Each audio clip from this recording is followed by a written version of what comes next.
ह्या उत्कृष्ट होळी उभारली, काय नेमकं आपल्याला म्हणायचं आहे माझ्याबद्दल? मला वाटतं आज 31 दिवस झाले.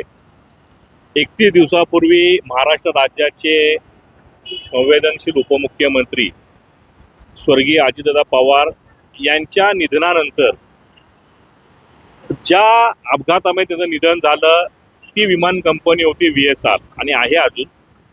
आणि गेले 31 दिवस राज्याची जनता VSR कंपनीच्या बाबतीत काय कठोर निर्णय शासनाने घेईल किंवा शासन काय निर्णय घेणार आहे या बाबतीत त्यांना खूप जाणून घ्यायची इच्छा होती.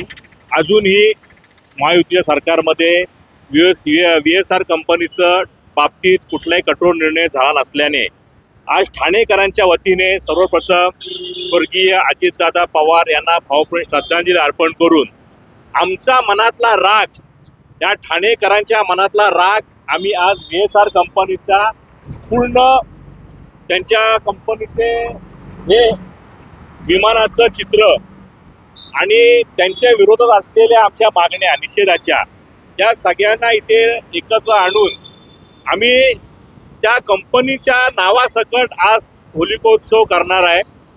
आणि होळीचं दहन करण्यामध्ये आमचा एकच हेतू आहे की जसं होळीचं दहन झालंय तसंच या VSR कंपनीचंही महाराष्ट्रातून देशातून दहन व्हावं आणि लवकरात लवकर VSR कंपनीवरती बंदी आणून खरं खोटं काय आहे ते जनतेला कळावं ह्या हेतूने आम्ही हे मांडलेलं आहे. खरं तर बघितलं की विमान अपघात आहे की घात आहे याचा प्रश्न अजून सुटलेला नाही आहे. 31 दिवस झाले.